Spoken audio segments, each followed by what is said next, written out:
A very warm welcome to yet another episode of Sunny Side Up. Today's episode is a heartwarming one, guaranteed to touch your hearts. आपके दिल को छू जाएगा. I'm very honored to feature एक बहन भाई की जोड़ी जिनका रिश्ता समय की कसौटी पे खरा उतरा है और जिन्होंने विपरीत परिस्थितियों में भी अपार सफलता प्राप्त की है. Meet our guest for today, an inspiring sister and an equally devoted brother who have created a heaven for special children. This episode is also special since I'm featuring a brother-sister team for the first time. I've had many couples in my previous episodes, but भाई बहन पहली बार मेरी channel पे आ रहे हैं. They belong to a business family from Haryana, owning vast farmlands. As is customary in their community, the son takes over the business and the land and the daughters are married off early. इनके साथ भी यही हुआ. The sister was married young at 19 and gave birth to her first child Radhika when she was hardly 20, and by 22-23 her second child arrived. The challenge began when Radhika was diagnosed with autism. इस बात पर उनके पति ने उन्हें छोड़ने का निर्णय लिया और तब उनके भाई ने आगे बढ़कर उन्हें समर्थन और शक्ति प्रदान की. उन्होंने एक व्यक्तिगत संघर्ष को दूसरों के लिए आशा की किरण में बदलने का निर्णय लिया और एक साथ मिलकर विशेष बच्चों के लिए एक स्कूल की स्थापना की. इन चुनौतियों के बीच एक आशा की किरण बनकर आया बहन का दूसरा बच्चा, एक बेटा जो स्वस्थ और सामान्य था. His presence significantly influenced Radhika's development. Today, they are 13 and 9 and share a beautiful bond. From its humble beginning with 4 children in 2019, their school has grown exponentially, now serving more than 70 plus students. I had the opportunity to visit their institution, and it is a model of excellence. It is equipped with in-room cameras, one-to-one caregiver ratio, visits by doctors, therapists, gym room, yoga room, and tailored teaching lessons. They are into organic farming and also produce their own cooking oil. Radhika Foundation सच में एक स्वर्ग है उन विशेष बच्चों के लिए. So without any further delay, let's meet this भाई बहन की जोड़ी, Divya and Lakshya Chandana, the founders of Radhika Foundation, who have turned life's challenges into a mission of love and care. We started the conversation with their childhood memories filled with fun and the regular squabbles of a brother and sister. But over a period of time, their bond has grown into something extraordinary. Divya shares a special relationship with her father, and their mother is a friend to them. Lakshya has so far chosen not to marry, prioritizing his support to Radhika Foundation, his sister and her children. ये बचपन से मुझे लगता था कि कुछ business करेगा और मतलब पढ़ाई में इतना अच्छा नहीं था, बट पापा का फोर्स था कि लॉ करे और ये सब करे. बट हाँ, मतलब मिनिमम ऐसे ही बचपन से हम ये बड़ा मतलब ये था कि पढ़ाई से भाग लो, इधर फ्रेंड्स के साथ घूम लो और ये सब कर लो. और मतलब हमारी लाइफ दोनों की थोड़ी ड्रास्टिक चेंजेस वाली हुई है. मेरा मतलब मेरी लाइन थी फैशन डिज़ाइनिंग, मैंने बुटीक खोल रखा था. देन फिर मेरी मैरिज हो गई, उसके बाद राधिका हुई तो सब कुछ चेंज हो गया. मतलब ऐसा ड्रास्टिक चेंज लाइफ में हुआ कि पहले तो एक्सेप्टेंस ही नहीं आ रहा था कि ये है क्या चीज़. फिर उसके बाद मतलब ये मेरा पूरी लाइफ में सपोर्ट इसने बचपन से ही दिया है. हम दोनों भाई बहन ऐसे हैं कि एक दूसरे के सपोर्ट में ही रहे हैं आज तक. जब छोटे थे मतलब हम दोनों आज तक कभी ऐसे लड़े नहीं है. आज ऐसा नहीं है कि याद है इसका सर फोड़ दिया इसने तुमने बता दिया कि ऐसी कोई लड़ाई याद नहीं है. हाँ, मतलब ऐसे ही वो भी एक मजाक में हम दोनों मार्केट जा रहे थे. इसने कहा कि तेरा सर फोड़ दूं. मुझे लगा ऐसे ही बोल रहा है. मैंने कहा फोड़ के दिखा एक बार. हमारे एक मिरर था तो उसको कुछ किया, उसका टूट गया और मेरा सिर फट गया. हाँ, और उस टाइम पर हमने पापा को भी नहीं बताया कि भाई ने मेरा सर फोड़ा है। पापा ने पूछा क्या हुआ, मैंने कहा पता नहीं कैसे लग गई, सिर ऐसे कांच लग गया। और हम मतलब बचपन से अपने पापा से बहुत डरते ही आए हैं, तो ऐसा हमारे साथ बस ऐसी एक दो ऐसी लड़ाई है कि मतलब हम दोनों बस ऐसी बहुत बड़े टाइप की लड़ाई हुई है, नहीं तो वैसे कभी लड़ाई नहीं। थी। तो स्कूल टाइम में ये थोड़ी सी पढ़ने में अच्छी थी। मेरा शुरू से यही लास्ट बेंच पे बैठना, तो वो वाला बैक बेंचर वाला था। तो स्कूल में हमेशा पीटीएम पे इसी को मम्मी बना के ले जाता था मैं। तो क्योंकि हाँ, मैं बाहर पढ़ता था मानेसर में, ये वहीं गांव में पढ़ती थी। तो ये मेरे से हमेशा बोलती थी तू बड़े स्कूल में पढ़ता है, मैं छोटे स्कूल में पढ़ती हूँ। तो वहाँ पे पीटीएम में हमेशा जाना होता था, तो मैं इसको ही मम्मी बनाता था कि तू चल, क्योंकि पापा जाएंगे तो वहाँ पे गाली पड़ेगी, तो इससे अच्छा है तुझे ले जा। तो इसको मैं ले जाता। तो शुरू से ही इसको इंटरेस्ट था पढ़ाई में, फैशन डिज़ाइनिंग में। बट मेरा ये था कि बिजनेस करना है, पापा को था कि आई शुड ट्राई फॉर कि मैं हरियाणा पुलिस के एग्ज़ाम्स दूँ, ये दूँ। बट मेरा कभी उसमें था ही नहीं कि मुझे ये करना है। तो ज़बरदस्ती करा करूँ कि हाँ ठीक है, लो क्लियर करी। मम्मी के साथ तो हमारा जस्ट एज अ फ्रेंड, आज भी फ्रेंड है और पहले भी। मतलब मेरा पापा के साथ भी अच्छा है, ये पापा के साथ लिमिटेड बात करता है, मैं Boys में होता ही था। हाँ, और मैं मुझे जस्ट ये मुझे बोलता है पापा की परी, पापा की परी। हाँ, और पापा के साथ मेरा वैसे ज़्यादा अच्छा बॉन्डिंग रहती है कि कोई बात हो प्यार प्यार में मना लो और ये कर दो, इसके लिए भी कोई मनवानी हो तो प्यार से जाके अच्छा ये करना है, ये करना है। तो वो अब गुस्से में तो हम उनसे कभी नहीं जीत सकते। और मम्मी तो फ्रेंड है हमारी, उनसे तो सारी बात शेयर होती है। तो देखा आपने कैसे हर बेटे को लगता है कि उसकी बहन पापा की फेवरेट है। अब सुनते हैं about that time when the challenges started and how the family came together to face these challenges. वो टाइम कैसा था? वो अच्छा टाइम नहीं था। चाहे मतलब मेरी शादी के बाद मैं प्रेग्नेंट हो गई थी, देन वो टाइम, प्रेगनेंसी टाइम मतलब वो अच्छा नहीं था। देन फिर राधिका सही नहीं रहती थी, तो बाद में उसका जब हुआ कि डायग्नोसिस हुआ, फिर वो एक्सेप्टेंस होना भी अच्छा मेरे लिए टाइम नहीं था। फिर मेरा छोटा बेटा भी हुआ, बेटी होने के बाद मेरा टाइम चेंज हुआ। बेटे होने के बाद मेरी बेटी में भी चेंजेस आए, और उसके होने के बाद टाइम चेंज हुआ। और मतलब मैं अगर बोलूँ तो बेटे होने के बाद मेरी बेटी ने बोलना सीखा था। बोलते हैं ना कि ऑटिज्म में अगर एक बच्चा ऐसा हो, सेकंड सिबलिंग का मतलब अगर होता है तो वो उसको भी ऑटिज्म केस बोला जाता है। बट मेरे बेटे के बाद मेरी बेटी में ड्रास्टिक चेंज आया। उसमें मतलब उसने बोलना नहीं सीखा, बोलना सीख लिया, चलना नहीं सीखा, चलना सीख लिया, खाना नहीं सीखा था, उसके साथ खाना सीख लिया। बॉन्डिंग इतनी अच्छी है दोनों, मतलब अगर मैं आज भी नहीं हूँ तो मेरा बेटा मेरी बेटी को संभाल सकता है, मुझे इतना विश्वास है। राधिका जब हुई थी तो हमें लगता था थोड़ी नॉर्मल है, बट मेरे को लगता था कि कुछ डिफरेंट है। फैमिली वैमिली मतलब सबको ये लगता था कि मतलब हाँ बच्चे लेट बोलते हैं, लेट चलते हैं। मतलब मेरे को अंदर से यही फील होता था, चाहे मैं पेडियाट्रिक के पास जाती थी, चाहे मतलब किसी भी डॉक्टर कजिन्स के पास, तो मतलब मुझे ये लग रहा था कि ये चल नहीं रही है, ये वॉक नहीं कर रही है, क्रॉलिंग नहीं कर रही है, ये और बच्चों की तरह खाना नहीं खा रही है, और बच्चों की तरह रिस्पॉन्स नहीं कर रही है। तो उसके बाद डायग्नोज हुआ कि एपिलेप्टिक भी है और साथ साथ ऑटिज्म भी है। फिर थेरेपीज पे जाना शुरू हुआ। पॉइंट वहाँ से हमारी जर्नी स्टार्ट हुई कि थेरेपीज, हमें लगा कि चलो 2-3 महीने थेरेपीज कराएंगे, बच्चा सही हो जाएगा। बट वो ये नहीं था, मुझे नहीं पता था कि पूरी लाइफ टर्म के लिए वो थेरेपीज इन्वॉल्व होंगी उसके लिए। तो जब हम थेरेपीज पे जाते थे 45 मिनट्स का सेशन, तो उसमें से 20 मिनट्स वो रोना, 20 मिनट्स सीखना, तो वापस आके घर पर वैसा हो जाना।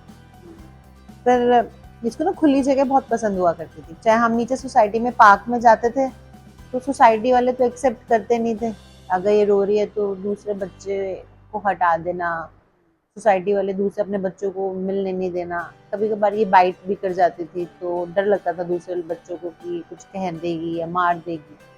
फिर मैं इसको फार्म हाउस ले जाती थी अपने, फार्म हाउस लेकर जाते थे तो ये खुश रहते थे। तो तो जब मैं थेरेपीज पे लेफ्ट साइड थेरेपीज होता था, राइट साइड फार्म हाउस, तो मुझे हमेशा इशारा करती थी तुम फार्म हाउस चलो, तुम थेरेपी सेंटर पे मत चलो। तो जैसे कैसे करके मैंने लक्ष्य को मनाया कि देखो मुझे ना स्कूल खोलना है, मेरे लिए मैं ये डेली का स्ट्रगल नहीं कर सकती। फिर एक हमें कहीं से पता चला कि ऑटिज्म आश्रम है, वहाँ पर मतलब ऑटिस्टिक बच्चों के लिए रेजिडेंशियल फैसिलिटी है।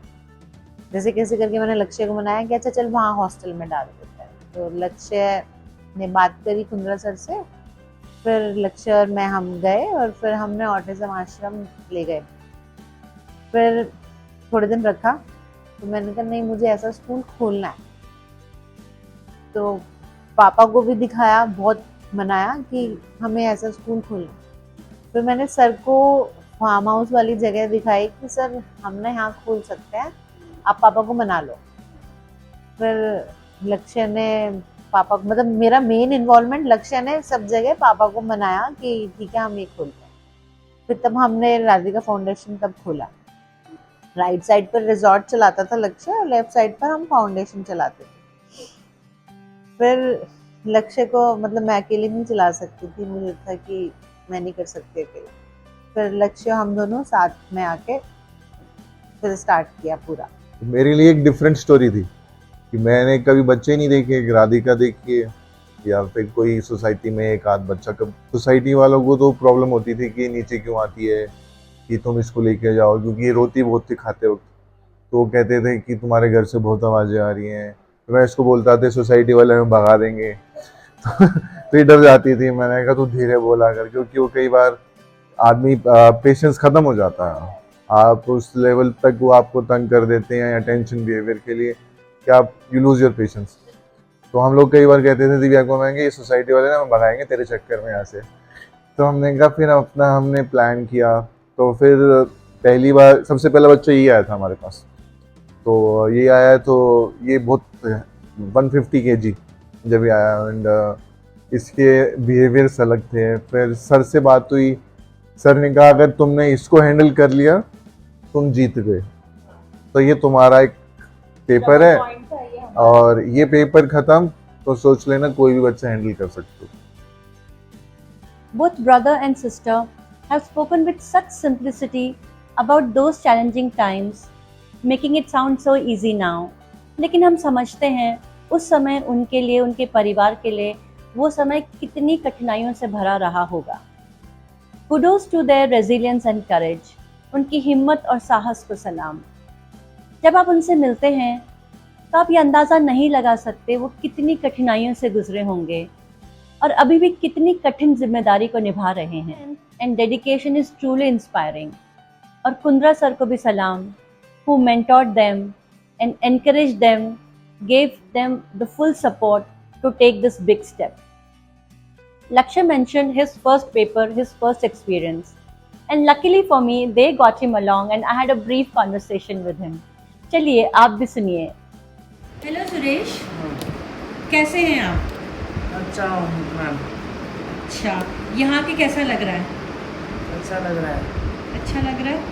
अच्छा, और सेंटर में कैसा लगता है?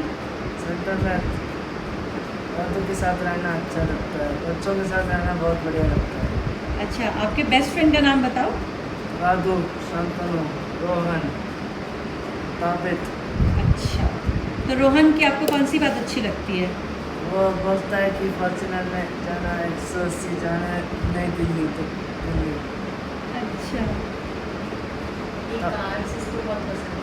अच्छा, और आपको क्या अच्छा लगता है? खाना खाना भी पसंद। खाना कौन सा फेवरेट खाना क्या है तुम्हारा? छोले भटूरे, अरे। इडली सांभर, डोसा। वाह, ये तो हमें भी बहुत पसंद है। बिरयानी भूल गए। बिरयानी, हाँ। पिज़्ज़ा, बर्गर, ओह, पिज्जा बर्गर भी पसंद है। Very nice, pasta, macaroni.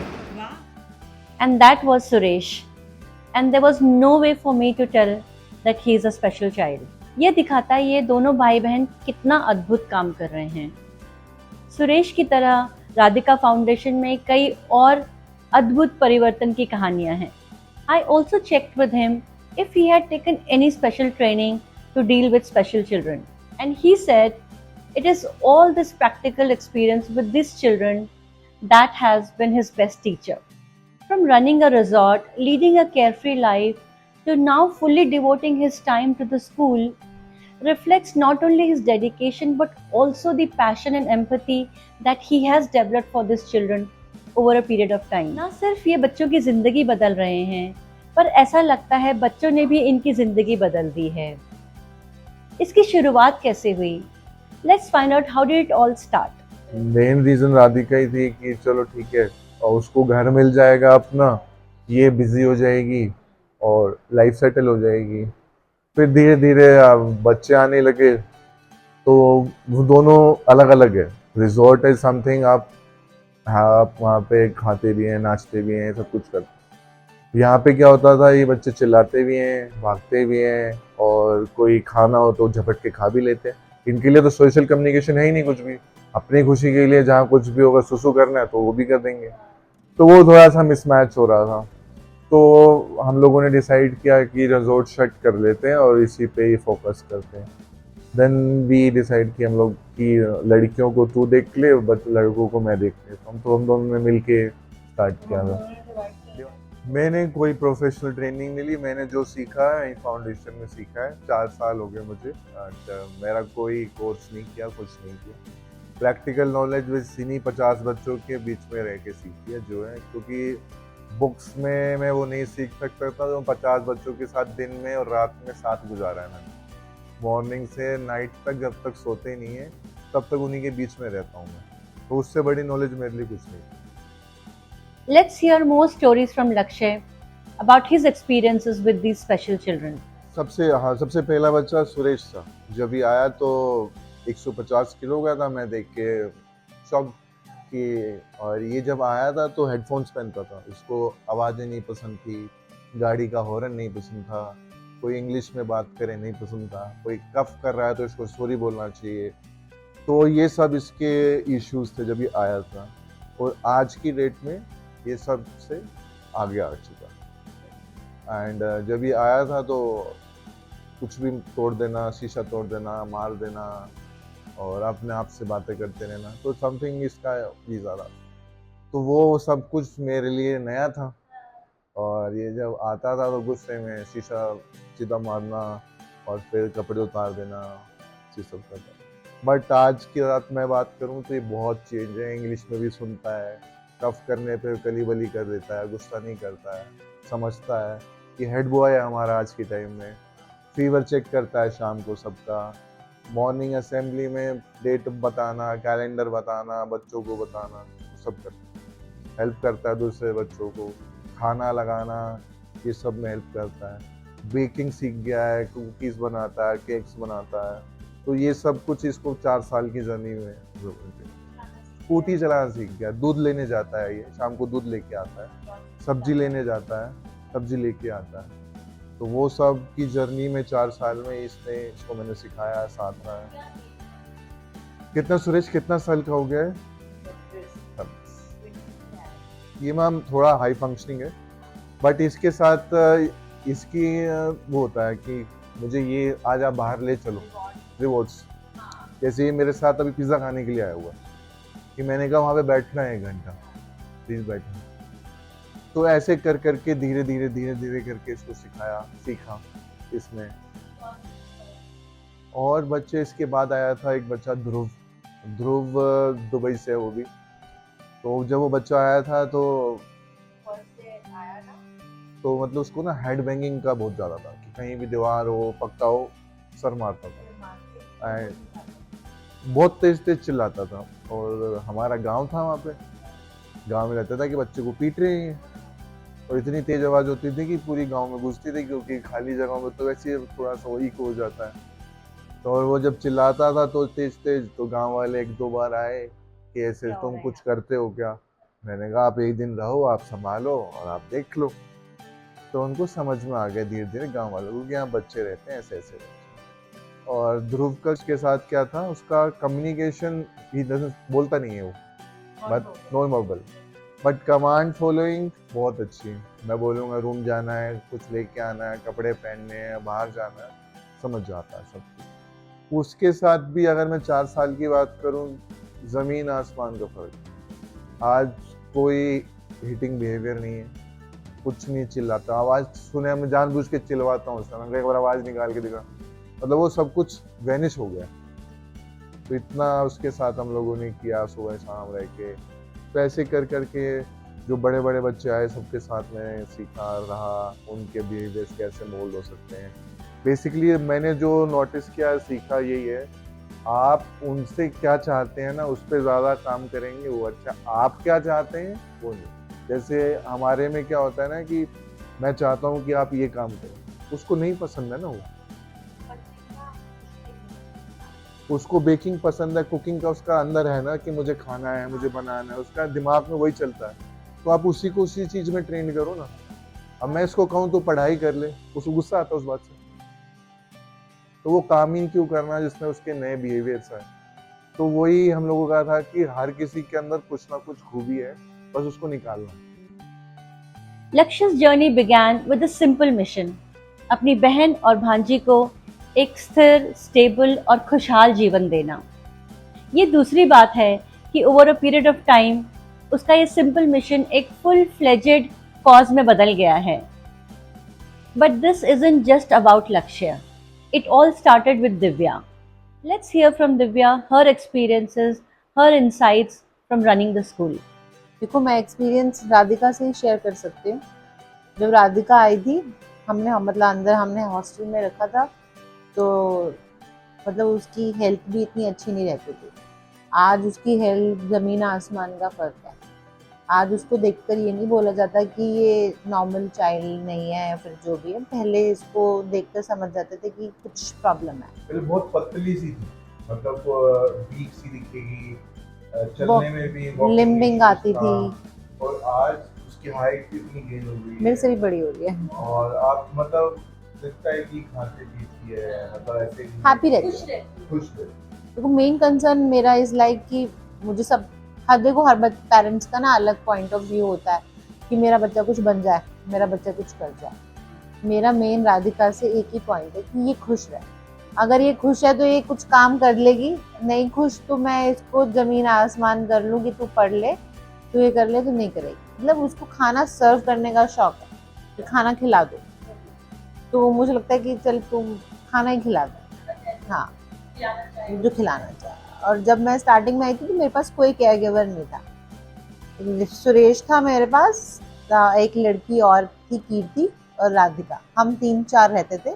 लक्ष्य उस टाइम अप डाउन करता था, हम 3-4 रहते थे। तो कीर्ति का बिहेवियर इज लाइक कि वो हंसती थी, वो बिल्डिंग हम अकेले होते थे तो पूरा डर लगता था कि इतनी जोर से हंस रही है। उस टाइम पर मतलब कभी भी कपड़े उतार के चेंज कर देने, कभी भी हंस देना, कभी मार देना, कभी गुस्सा हो जाना।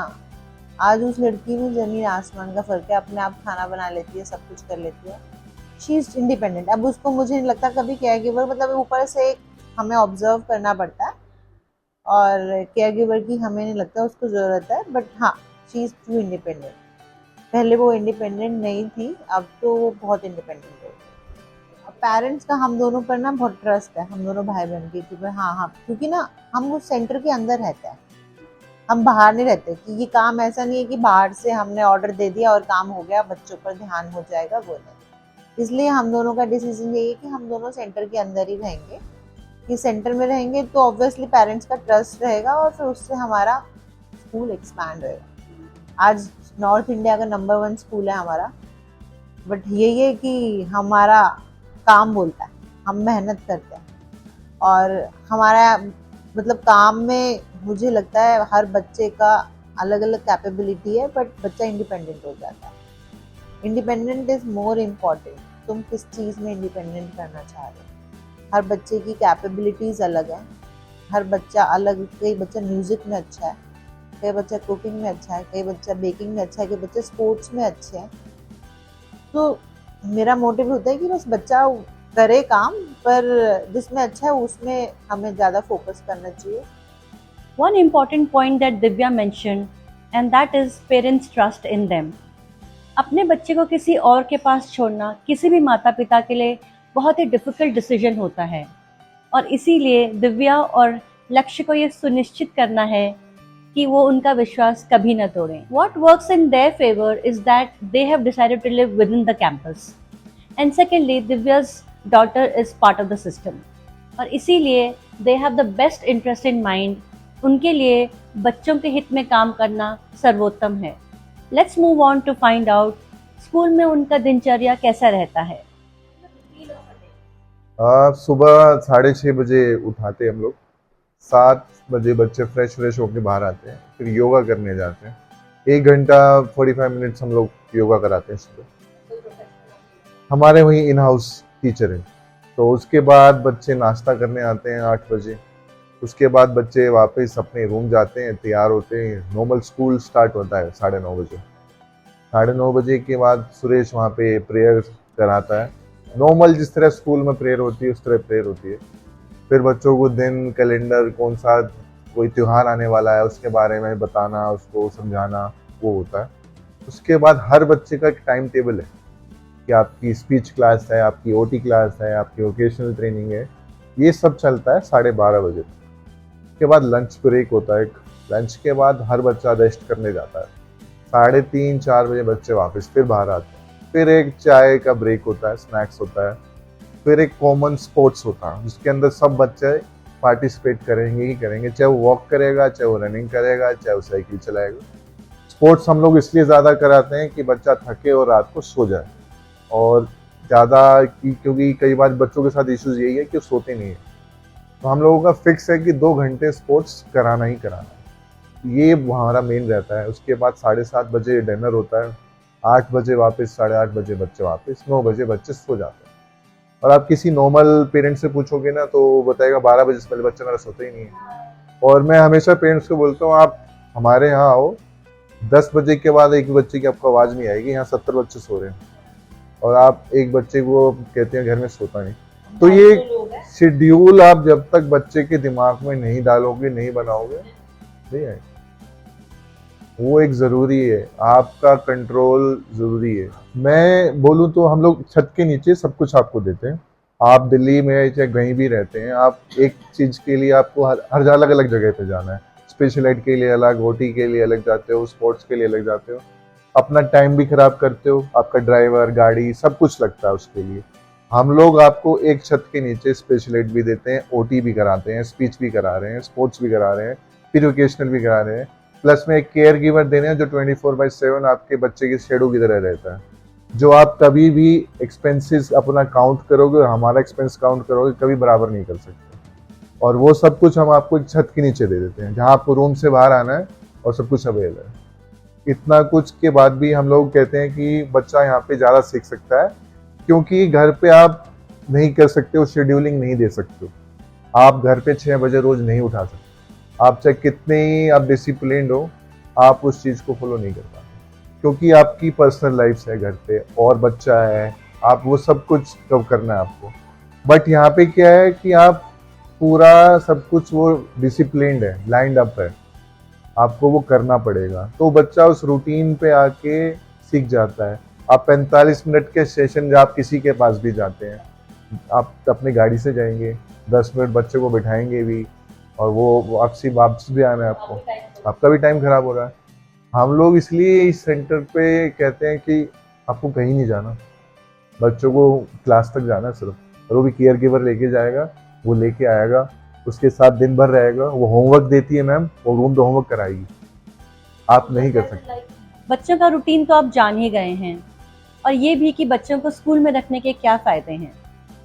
And this leads me to think about the most important pillar, the most important part of the team in the school, which is the caregivers. Radhika Foundation has a team of close to 200 plus helpers जो बच्चों की देखभाल में समर्पित हैं. ये कर्मचारी न सिर्फ बच्चों की सुरक्षा और भलाई को सुनिश्चित करते हैं बल्कि उनके विकास और खुशहाली में भी एक अहम भूमिका निभाते हैं. These caregivers form a strong bond with these children so that they feel safe and normal around them. They are involved in their day-to-day activities and understand their needs better than anyone else. In caregivers के commitment और hard work के बिना school का successful होना संभव ही नहीं है और इस बात को दिव्या और लक्ष्य भली भांति जानते हैं। देखो, केयर गिवर्स को हम लोग ना छोटे भाई बहन की तरह रखते हैं। हम ये नहीं सोचते कि ये कहाँ से आए हैं, कैसे हैं। अगर हम खाना भी खा रहे हैं ना, तो हम उनको अपनी प्लेट में से खिला देंगे कि तुम खा लो, अगर जो हम कर रहे हैं। तो मुझे लगता है अगर हम उनको छोटे भाई बहन की तरह रख रहे हैं, तो हमने उनके हाथ में दूसरों की जान दे रखी है। अगर उनको हमने खुश रख लिया तो हमारा बच्चा खुश है और हमारा बच्चा इंडिपेंडेंट है।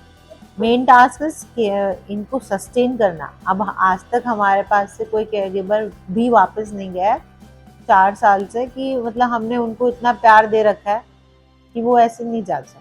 अगर सपोज की मैरिज है, मैरिज करनी है तो जाना है तो ठीक है, बट हाँ, ये भाई बहनों की तरह ही हमें रखना है।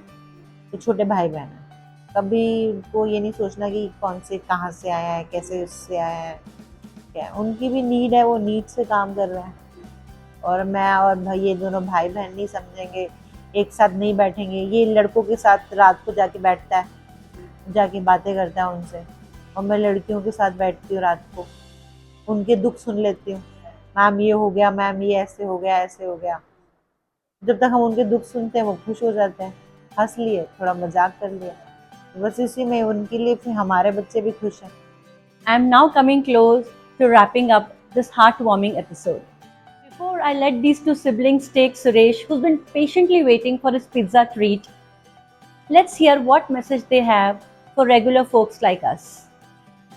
फॉर द ऑडियंस मैं सिर्फ यही कहना चाहूँगा, आपको कभी भी कोई भी स्पेशल नीड्स बच्चे दिखे, उनकी हेल्प कीजिए, उनको अलग मत समझिए, एक अपनापन दीजिए। अगर आप हेल्प करेंगे तो दूसरा करेगा, और मैं अकेला सोसाइटी के लिए कुछ नहीं कर सकता। आप सबको आना चाहिए आगे बढ़ के। ये जो प्रोडक्ट्स बनाते हैं बच्चे हमारे, जगह जगह अवेलेबल होते हैं आजकल, मेलाज में, क्राफ्ट, खरीदिए उनको जाके। कुछ नहीं जाता है, आप स्टारबक्स की कॉफ़ी पी सकते हैं 700 रुपये की, तो 200 रुपये का वो ले सकते हैं, उससे उनको खुशी मिलती है, इससे ज़्यादा कुछ नहीं होता। आप एक हेल्प से शायद उसका आप एक स्माइल क्रिएट कर सकते हैं, एक आप लिवलीहुड कर सकते हैं। बट यही मैं कह रहा हूँ, इंडिपेंडेंस आती है। अगर उनका प्रोडक्ट्स ही बिकते तो वो भी सोचते हैं कि बना बना के क्या करना है। आप मेलाज में जाते हैं, दिवाली मेला, क्राफ्ट मेलाज, होली मेलाज, आजकल हर जगह पे स्पेशल नीड्स के बच्चे अपने स्टॉल्स लगाते हैं, उनको खरीदिए, हेल्प कीजिए। मेरा मैसेज है कि बच्चे को संपूर्ण समझो, अपने से डिफरेंट मत समझो। कि देखो, कई पेरेंट्स सोचते हैं कि, कई पेरेंट्स ना बताते नहीं कि मेरा बच्चा ऑटिस्टिक है, शर्माते हैं, छुपा लेते हैं। तो तुम गर्व से बोलो कि हाँ, ऑटिस्टिक है, अपनी लाइफ जी रहा है। तो मेरा मेरा मैसेज ये है कि पेरेंट्स को ना, कि तुम लोग एक्सेप्ट करो कि हाँ, हमारा बच्चा है। शर्माओ मत कि हमारा बच्चा है और ये थोड़ा डिफरेंट है, ये ऐसे कर देगा, कहीं ले जाने से डरो मत। और ना इसी वजह से कई पेरेंट्स ना डिप्रेशन में चले जाते हैं कि हाय, अब मेरी लाइफ तो ख़त्म हो गई है, मेरे बच्चे की लाइफ भी ये हो गई है। तो डिप्रेशन में ना जाके तुम एक्सेप्ट करो, और जल्दी एक्सेप्ट करोगे तो जल्दी अपनी चीज़ों को सही कर पाओगे। हमने जल्दी एक्सेप्ट कर लिया था, इसलिए हम इसलिए पहुंच गए कि हाँ भैया, है तो है, तुम नहीं कुछ कर सकते। तो जो है बच्चा संपूर्ण है मेरी तरफ से, तो हम लगता है कि कंप्लीट बच्चा है। हर बच्चा, नॉर्मल बच्चे में भी कुछ कमी होती है, स्पेशल नीड्स में भी कमी, तो प्लीज एक्सेप्ट करो सब।